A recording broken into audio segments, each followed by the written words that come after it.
Hai hai hai, kali ini kita bakal ngerangkum suatu film yang dimana betul-betul kejadian ini sudah kita rasakan di dunia tahun 2023 ini. Dan kita akan merangkum film konyol dimana di tahun depan, di tahun yang kebobrokan akan dimulai, akan manusia hadapi ada tahun-tahun kekonyolan, kebodohan. Dan inilah film yang unik dan seru yang berjudul Idiot Carry tahun 2006.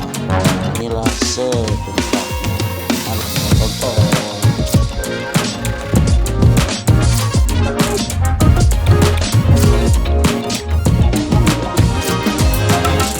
Ketika abad 21 dimulai, evolusi manusia berada pada titik perubahan, seleksi alam, proses dari yang terkuat, terpintar, reproduksi tercepat dalam angka yang besar. Sebuah proses yang dulunya menjadi sifat-sifat yang disukai manusia, sekarang mulai menyukai sifat yang berbeda.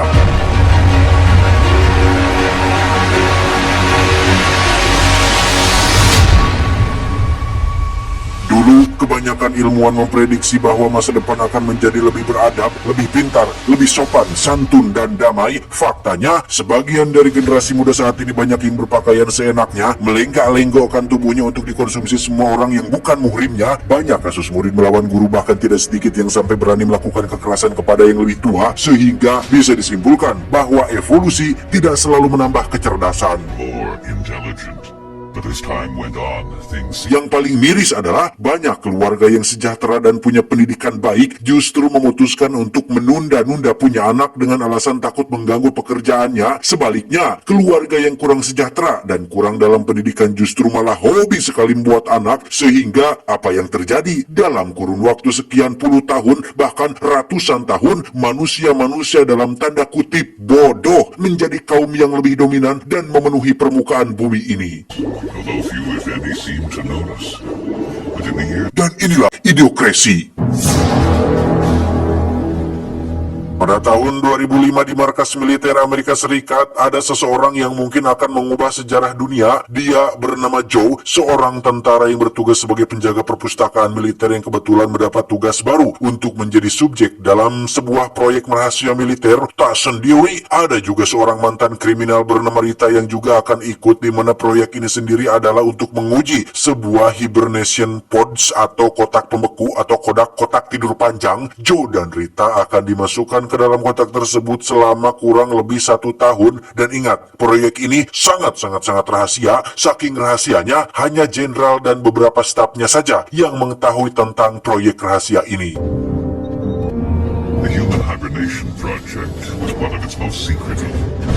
Belum 1 tahun acan, proyek ini harus tenggelam bersamaan dengan ditangkapnya sang jenderal berikut para stafnya gara-gara kasus korupsi dana kaos kaki militer, sehingga Joe dan Rita harus terlupakan dengan diruntuhkannya gedung fasilitas rahasia tersebut. Seiring berjalannya waktu, kecerdasan manusia semakin lama semakin menurun, bahkan mencapai tingkatan terendah dari kecerdasan seekor beruk Galapagos, sehingga coba tebak apa yang terjadi. Permasalahan dasar seperti sampah sulit untuk mereka pecahkan karena para pemikir dan ilmuwan sibuk mencari cara untuk mencegah kerontokan dan mempertahankan ereksi supaya tahan lama.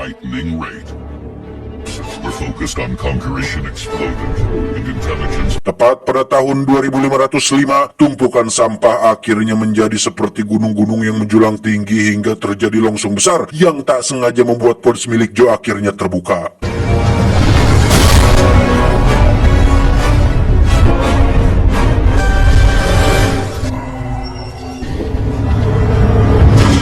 Sampai sini, Joe masih belum menyadari sedang berada di tahun berapa. Bahasa yang digunakan masih bahasa Inggris, tetapi lebih kegerenyeman atau terdengar seperti menggumam. Bahkan rumah sakit yang seharusnya bersih dan terawat nampak seperti gedung tak terurus dengan para pasien yang sama tak terurusnya.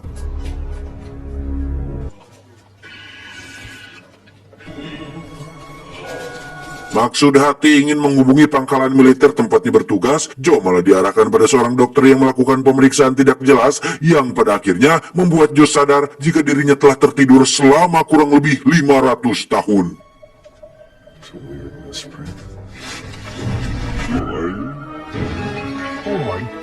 Dan ya, Joe berada di tahun 2505 ketika dunia sedang mengalami krisis ekonomi, krisis sandang pangan, dan segalanya. Bahkan film yang dianggap terbaik dan berhak mendapatkan piala Oscar tahun ini adalah sebuah film yang hanya menampilkan bujur atau pantat seseorang yang berdurasi 2 jam tanpa henti.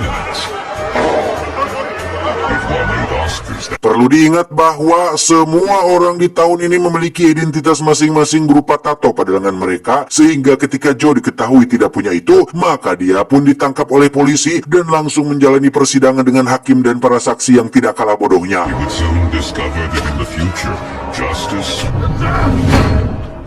Tak diduga, pengacara yang akan membela Joe di persidangan ternyata adalah Frito, orang pertama yang Joe temui ketika baru bangun dari tidur panjangnya, yang karena apartemennya rusak gara-gara Joe. Frito yang seharusnya menjadi pengacara pembela pun justru malah ikut menyudutkan si Joe hingga dia harus dijatuhi hukuman penjara.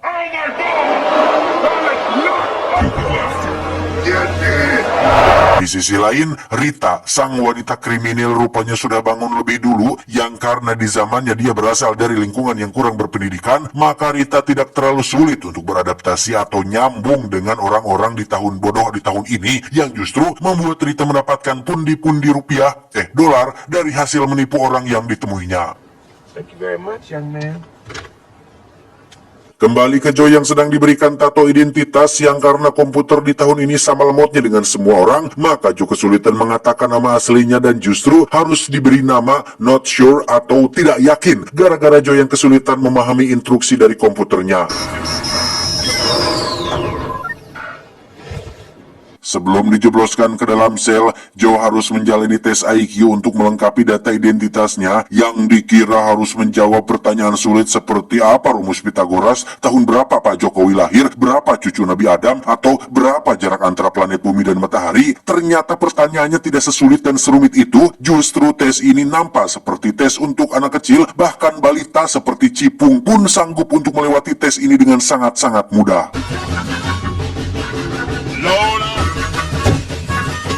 Tiba di penjara, Joe jelas akan menjadi bulan-bulanan semua narapidana IQ rendah di penjara ini, sehingga dengan memanfaatkan kecerdasan standar yang dimilikinya, Joe berhasil mengelabui seorang sipir seperti sedang mewaduli seorang anak kecil.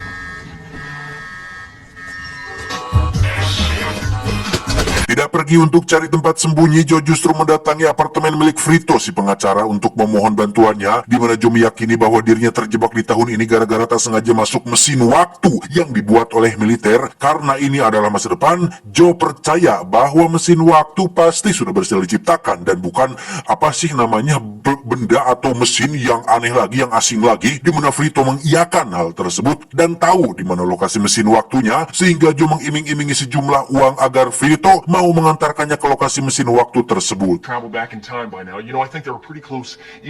Disinilah letak betapa konyolnya orang-orang pada zaman ini, karena akibat dari rendahnya IQ mereka, maka Joe bisa dengan begitu mudahnya menipu dan membual tentang penjumlahan matematika yang membuat Frito tergiur dengan tawaran tersebut.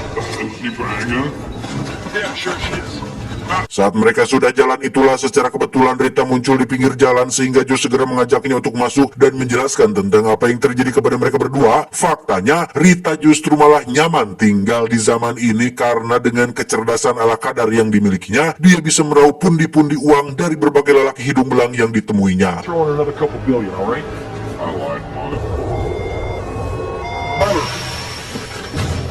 Dan ya, tepat saat mobil Frito mogok, muncullah beberapa petugas kepolisian yang datang untuk menangkap Joe, di mana aksi penggerebekan dan penangkapan ini sangat amat belegug sekali. Saking belegugnya, salah satu polisi bahkan salah mengarahkan bazukanya yang justru malah menimbulkan kecelakaan pesawat.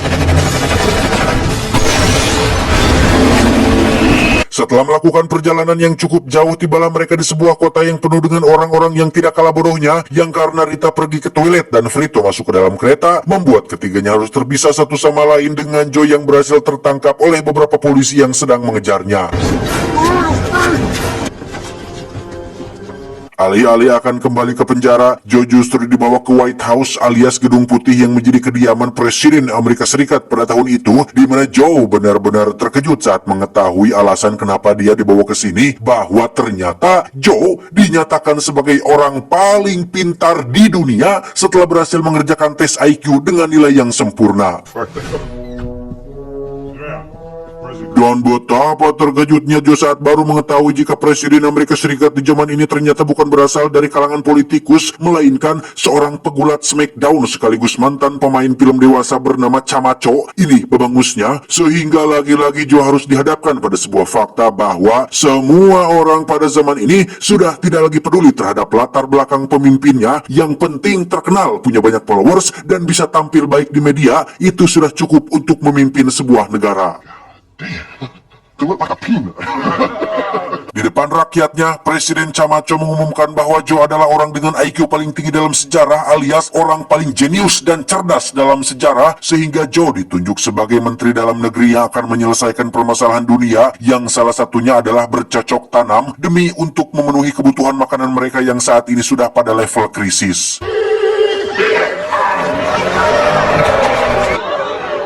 Karena ditawari imbalan kebebasan, Joe terpaksa menerima jabatan tersebut meski sedikit pun tidak tahu menahu tentang dunia agraris dan belum pernah kuliah di Fakultas Pertanian Unsil. Joe hanyalah seorang pria biasa dengan kecerdasan biasa yang hanya kebetulan terjebak bersama dengan orang-orang yang bodoh.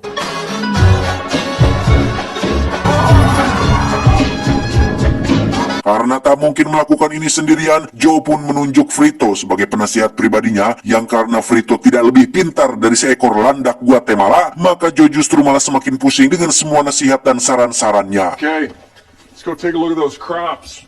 Especially the one. Tak hanya Frito, Joe juga meminta Rita untuk dijadikan penasihat keduanya, yang mana ini adalah bagian dari rencana Joe untuk bisa kabur ke lokasi mesin waktu bermodalkan peta yang dibuat oleh si Frito. Namun karena petanya tidak jelas dan tidak pararuguh, maka Joe dan Rita pun membatalkan rencana tersebut. Way to go, Frito. You know what? Just make. Kembali ke masalah krisis tanaman, Joe melihat bahwa hamparan ladang luas ini sudah mengalami kekeringan selama bertahun-tahun lamanya, yang sudah pasti penyebabnya adalah kekurangan air. Ternyata air yang digunakan untuk menyiram ladang ini adalah minuman merek Brando, alias minuman elektrolit atau sejenis minuman olahraga seperti Ponari Sweat, Mijue, Extra Boss, dan lain-lain yang diproduksi oleh sebuah perusahaan minuman raksasa yang memang menjadi minuman sehari-hari masyarakat pada zaman ini. Saking bodohnya mereka, air mineral justru adalah air yang menjijikan dan hanya digunakan untuk menyiram di toilet. Sungguh luar biasa kebelegugan mereka semua. Watering crops with a sports drink?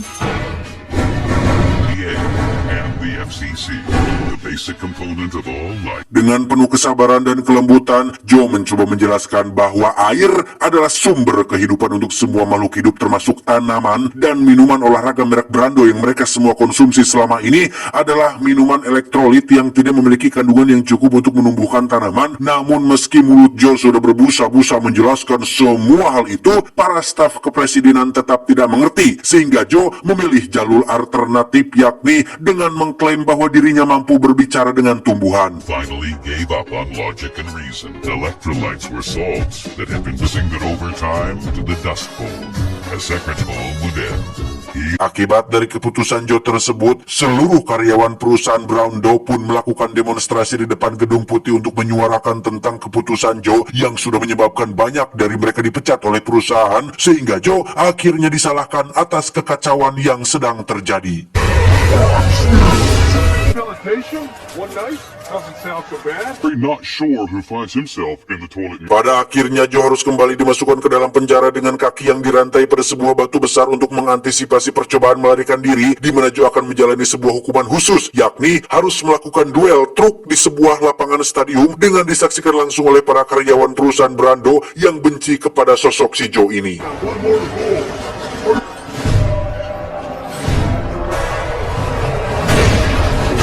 Yang menarik adalah Joe akan melawan 2 truk penghancur beserta 1 truk raksasa yang ukurannya terlalu besar, saking besarnya bahkan menghancurkan stadium ini. Sedangkan truk yang akan Joe kendarai sendiri merupakan mobil biasa dengan senjata yang diambil dari mainan kesukaannya Mbak Mia Khalifa, sehingga akan cukup sulit bagi Joe untuk menghadapi masalah yang satu ini, terlebih lagi ketika batu yang mengikat kakinya harus dibawa tepat di atas mobilnya.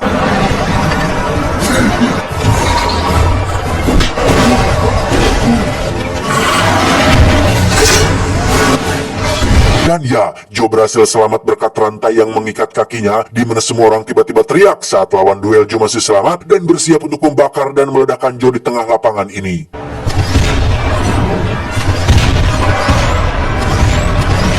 Di tempat lain, Rita dan Frito nampak kasihan melihat nasib Joe yang harus menjadi bulan-bulanan semua orang yang ada di kota, di mana Rita tak sengaja melihat satu tanaman yang tumbuh tepat di pengarahan rumahnya, sehingga mereka berdua segera meluncur ke stadion untuk memberitahu Presiden Camacho tentang keberhasilan ini.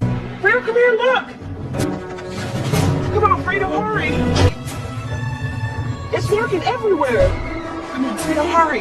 Karena Rita dicegat penjaga dan Presiden Camacho terlalu fokus menonton, Rita pun harus menggunakan cara lain atau alternatif lain untuk membuat Presiden dan semua orang melihat semua tanaman di ladang, yakni dengan membayar seorang kameramen amatir untuk pergi ke tanah ladang dengan ditemani oleh Frito yang akan menjadi penunjuk jalannya. I like money. Kembali ke Joe yang masih dikejar oleh lawan duelnya, dia melihat sebuah kesempatan untuk bisa selamat, yaitu dengan meraih sebuah mic dan mencoba untuk berpidato di depan khalayak ramai. Everyone just take it easy, okay? But I'm telling you, if you put water on... Dengan pemilihan kata yang tepat, nada yang tegas, kalimat yang jelas dan lugas, Joe berharap bisa menginfluence dan membuat haru orang-orang yang mendengar pidatonya. Namun pada kenyataannya, jangankan haru, mengerti saja mereka belum tentu, sehingga jangan salahkan Mas Aldi Tahir apabila Joe akan tetap mati oleh lawan duelnya.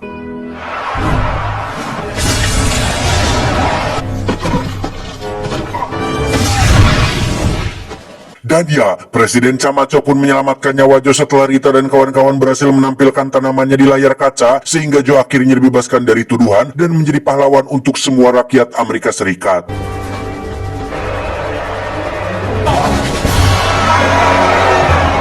Berkat kesuksesannya, Joe pun ditunjuk sebagai wakil presiden dan menjadi harapan yang akan membawa semua orang menuju peradaban yang lebih baik. Sementara mesin waktu yang pernah Frito ceritakan, nyatanya hanyalah sebuah taman bermain dengan beberapa visual tentang sejarah di masa lalu. Charlie Chaplin and his evil Nazi regime enslaved Europe.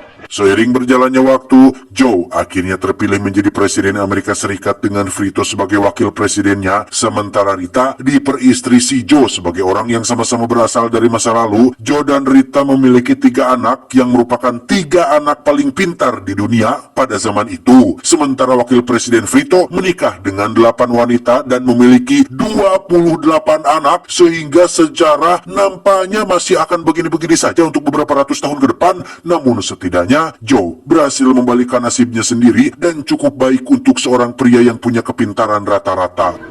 Tamat endingnya sangat membodohkan. Jadi gimana menurut kalian? Apa kita bakal menjalani hidup seperti ini di tahun kedepannya? Tergantung dengan apa yang kita perbuat gitu. Jangan mau jadi orang bodoh. Itu pesan terbaiknya. Terima kasih.